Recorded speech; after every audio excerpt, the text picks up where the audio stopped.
Bonjour, c'est Dominique. Alors, je viens avec la page complétée, mais avant, je voulais vous montrer. Bon, là, je suis allée au magasin, puis je cherchais de la dentelle à rideau coupée au mètre, vous savez, avec des petits motifs, tout ça. Puis bon, il n'y en avait pas. Je vous dis, il n'y a pas grand-chose. Mon magasin de tissu ici. Alors, j'ai trouvé cette dentelle ici. Elle s'étire, elle est extensible, mais quand même. Alors, j'ai trouvé que c'était une belle largeur de tranche. Alors, ça me donne de ici jusqu'ici. Alors, ça peut arrêter au bord de la tranche ici. Ou si j'ai une tranche plus petite ou un dos, ça peut tourner les côtés, puis ça me fait une belle garniture sur le côté en même temps. Mais c'est certain que dessous, je vais devoir mettre un papier uni. Probablement un papier comme prune. D'ailleurs, je vais vous montrer les papiers que j'ai trouvés dans mes réserves. C'est incroyable la quantité que j'avais, je ne pensais jamais. Alors, avec du prune dessous, regardez si ça fait joli. Alors, je pense que c'est ça que je vais faire. Soit prune ou vert, bon, une autre couleur. J'ai pas beaucoup de prune. Mais bon, alors j'ai mon tissu que je garde de côté. Puis j'en ai pris 1 mètre, puis je vais en avoir quand même peut-être 3 albums, ou 4 peut-être. Puis la dame a été généreuse, elle m'a mis un bon gros 10 cm de plus. Alors voilà. Alors je voulais vous montrer, mais avant de vous montrer ça, je vais vous montrer le papier que j'ai. Regardez, j'ai trouvé du papier dans mes réserves. Toutes les couleurs que j'ai pu trouver. Alors j'ai du brun ici. J'ai du beige comme ça, un petit beige jaune parfait, un petit crème finalement. Il est texturé, c'est pour ça que je l'aime bien. Parce qu'il y en a quand même un peu dans la collection. Ça aussi, c'en est un, j'ai déjà pris un morceau. J'ai du prune comme ceci. Ça, ce morceau de papier-là, il est texturé.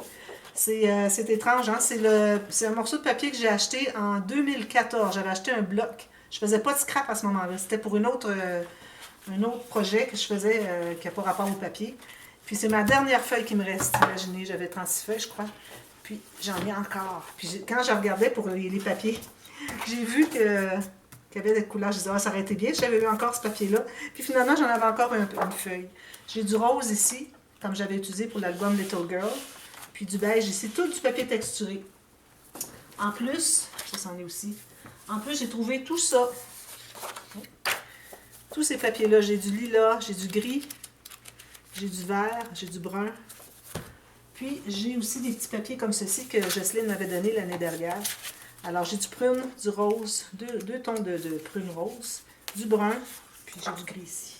Alors, avec tout ça, là, je crois que je vais être bonne pour ce qui est des espaces photos. Parce que là, c'est étant un grand album, grand format comme ça, avec beaucoup de rabats, alors ça prend beaucoup de papier. Alors, si on peut mettre tous les espaces photos en papier uni, mais là, ça nous étire beaucoup nos papiers design. Alors, je vais vous montrer un exemple de ce que ça donne. Alors, la première page, je vais la mettre dans votre sens que vous la voyez. Alors, vous allez voir que les goussets sont importants. Même qu'ici, j'ai ajouté une dentelle, et puis ça allait chercher un petit peu trop d'épaisseur. Il a fallu qu'elle soit un petit peu plus à l'intérieur, mais il n'était pas question que je cache ici. Puis, je ne pensais pas qu'elle était si épaisse, mais finalement, ici d'ailleurs, il faut que je recolle. Mais ça allait chercher un peu d'épaisseur. Alors, ce que j'ai fait, c'est qu'avec mon plioir, juste comme ça, j'ai fait courber un peu le papier pour que ça descende en bas ici. Sinon, ça restait comme ça. Ça ne fonctionnait pas. Et puis, j'avais mis des aimants 8 mm. Je les ai changés pour des 10 mm. Alors, j'ai dû aller les enlever. C'est pour ça que vous avez des petits cercles comme ça. Mais là, ça ferme vraiment bien. Sinon, ça ne fermait pas du tout. Alors, ici, j'avais des goussets plus gros. Ensuite, on avait ceux-ci, ici et ici, qui diminuaient tranquillement. Alors, plus que vous pensez mettre d'étages de papier, plus qu'il faut débuter avec un gros gousset. Je regarde ici, puis c'est pas tout à fait droit ici. Proche. Alors ici, j'ai mis une belle image, comme je vous disais. D'ailleurs, j'ai même coupé ici dans l'image pour mettre quelque chose en serre. Ici aussi, j'ai laissé ouvert. On peut faire un journaling ici. Alors moi, les dessus de page vont toujours avoir une belle image. Ensuite, là, on y va avec des espaces photos. Alors, un là. Ici, si on a un haut de ciel, quand vous les croisez, elle est toujours croisée que le papier du bas est couvert en haut. Comme ça, bien, ça vous fait... parce que souvent, on a un ciel en haut. Alors, ça peut... Ou un haut de photo que finalement, c'est pas des gens nécessairement. Alors, c'est l'espace idéal pour les placer. Ici, j'ai laissé ouvert pour si jamais on veut mettre quelque chose en serre en plus. Et puis, j'ai rempli avec toutes sortes de choses ici. Il faudrait peut-être que j'ajoute quelque chose d'ailleurs. Il n'est pas très droit, il faudrait que je l'arrange. Je pense qu'il faisait un petit peu noir quand j'ai travaillé la dernière fois. Puis, il y a des choses qui ne sont pas tout à fait droites. Mais bon. Et puis, j'ai pas terminé aussi de mettre des embellissements. Peut-être que je mettrai un embellissement ici. Là, ça va tout redresser finalement. Alors ici, des petits textes, une petite incrustation, un papier ici. J'ai laissé ouvert ici. J'ai pas arrondi le coin, mais bon, c'est parce que c'est trop carré finalement. Puis ici, encore des espaces photos. Ici, ben, j'avais un petit problème pour l'enlignement des papiers. Alors, pour cacher un petit peu le problème, ce que j'ai fait, c'est que j'ai mis une petite étiquette. J'ai toutes mes étiquettes ici, toutes dans un plat. Regardez toutes les cartes étiquettes que j'ai, c'est incroyable. Et puis, ici, alors ça, je l'ai dit. Ici, on peut mettre une petite photo. J'ai laissé ouvert ici parce que c'est bien joli. Ici, j'ai fait un grand papier avec une bordure. J'ai collé au bout. Ici, même chose. Ensuite, les deux petits rabats ici. Alors, plus qu'on va vers l'intérieur, moins qu'il y a de papier design, finalement. Ici, j'ai fait une pochette. Alors, j'ai utilisé ma grosse perforatrice ici de Martha Stewart qui a fait le cœur comme ça. Je ne sais pas si vous voyez. Et puis, j'ai mis un papier contrastant dessous. Alors, je me suis trouvée à faire le papier design un peu plus court. Même largeur, moins 1 mm chaque côté. Et puis, en le collant en bas, ça fait comme un ombrage, finalement. Ici, j'ai laissé ouvert. Je peux faire un journaling ici. Je l'ai doublé quand même de papier parce que je trouvais que c'était bien mou. Alors, j'ai essayé avec des photos à l'intérieur. Tout fonctionne. Ça arrive juste. Alors, faites attention. Si vous avez du papier épais, peut-être qu'il faudrait aller avec un petit peu plus de gousset, comme je vous disais, que moi. Alors, continuez. Si vous avez encore les papiers épais, plus épais que les miens, qui sont 80 livres ou environ 225 grammes. Alors, ajoutez toujours le 1 mm de plus que les mesures que je vous donne pour les goussets d'aisance, les goussets d'épaisseur, etc. Alors là, à partir de maintenant, ce que je vais faire, là, je vais juste faire une page complète, mais vu que ce sont vraiment toutes des interactions simples, alors j'ai décidé que je ferai juste les bases d'interaction. Et puis de cette façon, ça va se trouver à... Je vais voir si c'est bien ça. OK.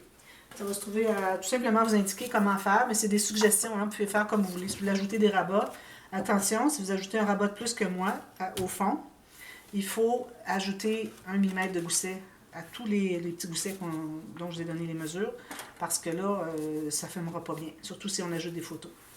Alors là, ce que j'ai fait ici, j'ai coupé la largeur de mon papier, qui est de 8 pouces et demi ou 21,6 cm. Alors j'en ai coupé 6, donc 3 feuilles coupées en 2 sur le large comme ça. OK? Alors là, je vais commencer par, on commence toujours par le gousset du fond, mais attention, il faut aussi penser au fermoir. Il ne faut pas oublier, on pense toujours au fermoir. Alors j'ai ici je vais faire premièrement une ligne à 1 cm, et puis je crois que je vais me mettre 5 mm. J'ai 3 épaisseurs, alors ça va faire 5, 4, 3. Et puis, si jamais il y a de l'épaisseur à l'intérieur, ça va nous donner de l'espace pour mettre des choses, une pochette ou quelque chose. Alors, j'en fais 2 comme ça. 5 mm. Alors, s'il y en a qui se demandent qu'est-ce que je fais quand je replace mon papier, c'est qu'après, j'ai fait ma première ligne de pliure, ma rainure, sur une ligne, vis-à-vis une rainure de la planche. Sachant que 2 lignes, alors la largeur de 2 lignes, entre 2 lignes, c'est 6 mm ou un quart de pouce. Alors, je me rends pas tout à fait à la prochaine ligne. Alors, tout juste à l'intérieur. Et puis là, je fais la ligne, pas celle qui est à côté, mais l'autre après. Alors, ça me donne un quart de pouce ou 5 mm. Si je veux 6 mm, ben, je serais resté au même endroit. Puis, j'aurais fait une ligne à 6 mm. D'ailleurs, j'ai presque ça, 6 mm, un tout petit peu moins.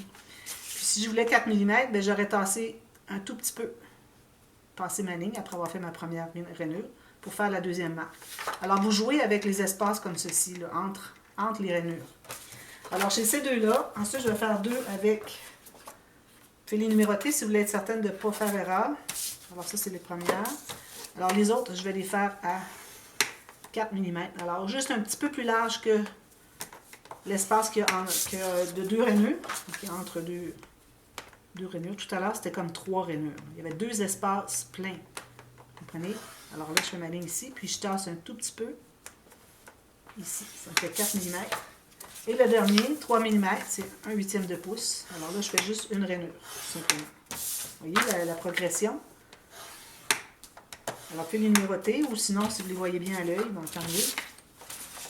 Bon, alors ça, c'est comme ça. Et puis, j'ai un petit fermoir.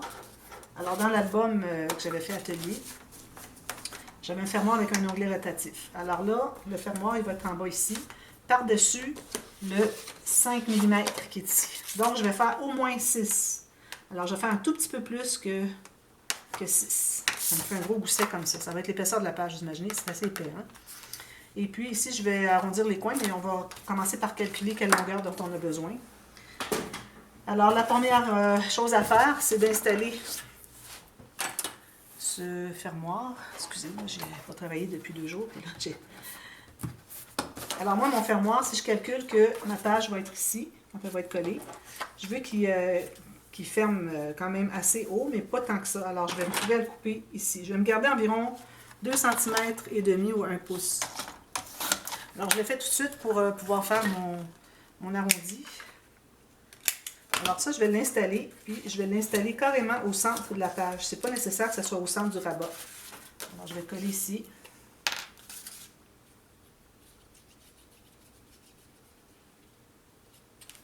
Alors, je vais me centrer, moi, ici, avec Alors là, on travaille sur l'envers de la page, côté B, donc on a plein de largeur. Alors, moi, je me trouve à avoir 8 pouces ou à peu près 20 cm. J'ai tout petit peu moins que 8 pouces. Mais bon, si vous avez 8 pouces, vous allez au centre. Trouvez le centre. Au pire, vous mesurez avec une règle. Puis, vous trouvez le centre, puis vous le collez. Puis là, je mets bien droit, puis je vérifie si c'est droit ici. Parfait. Alors, je vais presser. Attention, quand vous pressez, vous avez une interaction terminée derrière. Il ne faut pas écraser les goussets. Mais là, c'est tellement rempli à l'intérieur que je pourrais presser partout. Ça n'écraserait pas parce que c'est bien, bien rempli. Alors là, ici, je vais prendre mon plus gros. Alors, je vais revérifier pour m'assurer que j'ai le bon. Oui, alors le numéro 1 que j'ai fait, celui qui a le plus gros gousset. Alors, je vais en mettre un en haut ici. Colle. Alors, je vais me trouver à biseauter le coin ici, parce que je vais le mettre tout à fait sur le coin. Alors, on ne veut pas voir la bande de collage, donc on biseaute tout de suite. Alors, je vais la mettre tout de suite ici en haut, égale, en haut. Alors, toujours avec le gousset sur les doigts ici. Puis, je vais bien enligner ou aligner, canadien et en français. Alors, bien enligner ici, comme ceci. Et je vais faire la même chose en bas avec son jumeau. Alors, les deux rabats qui ont le plus gros gousset. Puis lui, ben, je vais biseauter à la base parce que il va être collé ici. J'ai biseauté juste du côté du coin de la page. Alors, je vais le placer exactement ici, au centre.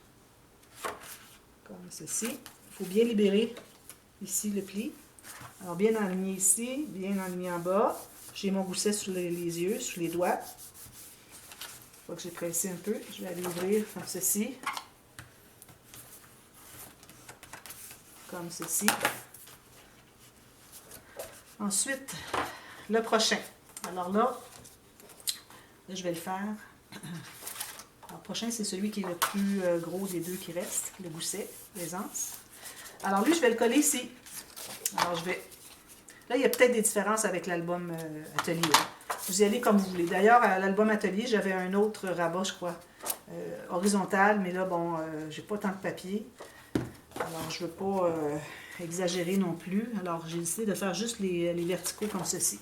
Alors ici, on doit libérer le pli, puis ça ferme bien ici. Tout bien sur le coin ici, bien égal sur le côté de la page. Allez vérifier votre pli s'il plie bien. Parfait, tout correct. Je vais solidifier un petit peu. Je vais ouvrir doucement, puis je vais aller presser. M'assurer que tout est bien égal. Si vous voyez, encore je vous le dis, je le dis souvent, mais faites-vous-en pas, moi c'est pour vous aider. Si vous voyez que ça fait ça ou ça, quand vous le mettez droit, c'est que votre couture ou votre bande de collage ici n'est pas droite. Vous avez dû bouger un peu, puis elle n'est pas droite. Alors, il faut l'enlever et recommencer. Même chose ici. Alors, lui, il va être collé ici, donc je vais biseauter le coin en bas ici. Je vais essayer de faire 2 pages. Aujourd'hui, sinon, ben, ça sera une autre page demain. Alors, tout juste sur le coin ici, toujours libérer le pli.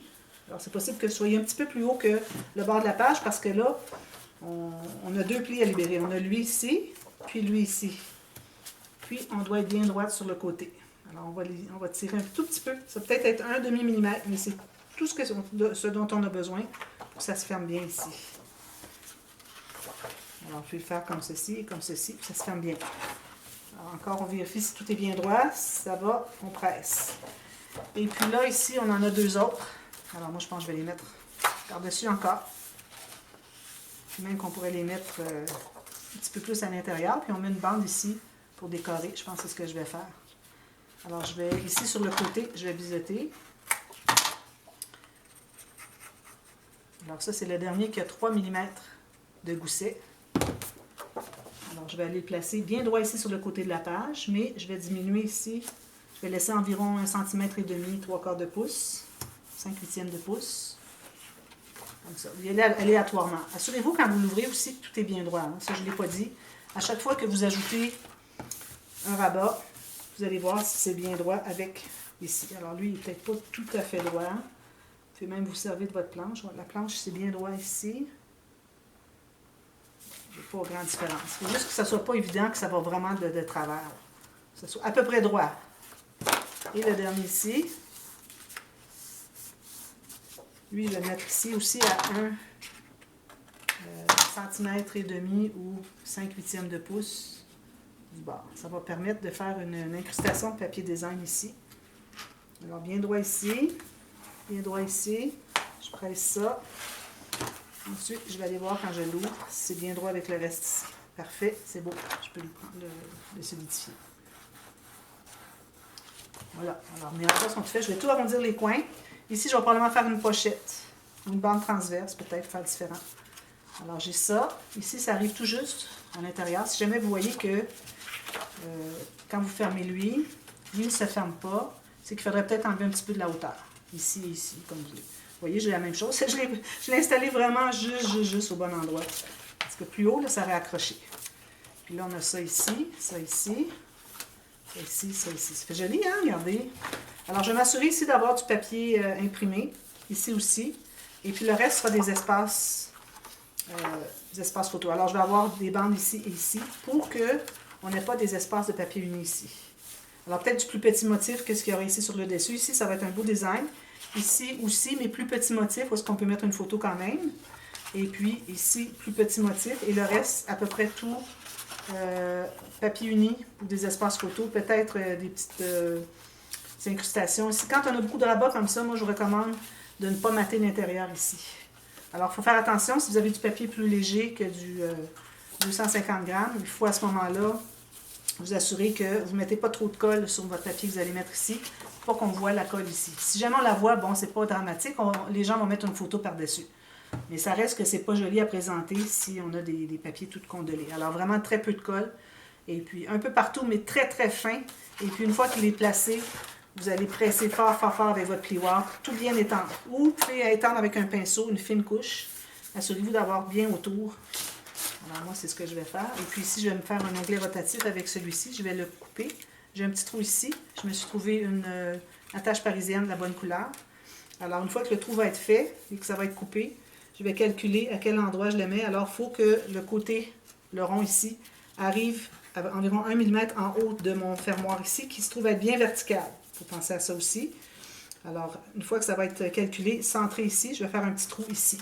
Alors ça veut dire qu'il faut avoir maté ici, mais pas avoir maté l'intérieur, parce qu'on va installer ça par-dessus le papier design, mais avec les petites pattes de la tâche parisienne dessous, les petites pattes ici. Alors on veut cacher, alors on va se trouver à mettre du papier, c'est certain je vais mettre du papier design ou papier uni dessous ici, pour cacher les pattes. Vous pouvez mettre une bande transverse comme vous voulez. Et puis ça va faire la tâche comme ceci. Assurez-vous d'être dans le bon sens. Alors, quand vous allez calculer, quand vous allez l'installer, il faut l'installer à l'envers pour que quand vous allez tourner comme ceci, qu'il soit à l'endroit. Alors, je vous reviens avec tout ça terminé. Je vais regarder s'il me reste de temps pour la prochaine page. Alors, j'ai pas le temps parce que j'ai déjà pris 19 minutes. Alors, je vous reviens demain avec une autre page. J'ai déjà préparé. Alors, je vous fais ça. Et puis, ensuite, bien, on continue. Les pages une après l'autre. Alors, voilà. Puis, comme je vous dis, je ne fais pas le matage tout de suite. Je vais faire ça à la toute fin. D'ailleurs, si vous voulez voir qu'est-ce que ça donne une fois maté, allez voir le dévoilement. Vous avez la playlist dans la boîte de description de chaque vidéo de la série tuto pour aller voir finalement le dévoilement ou les vidéos avant, etc. Si vous voulez vous rattraper, si vous avez du retard, tout est là en ordre numérique et en ordre chronologique.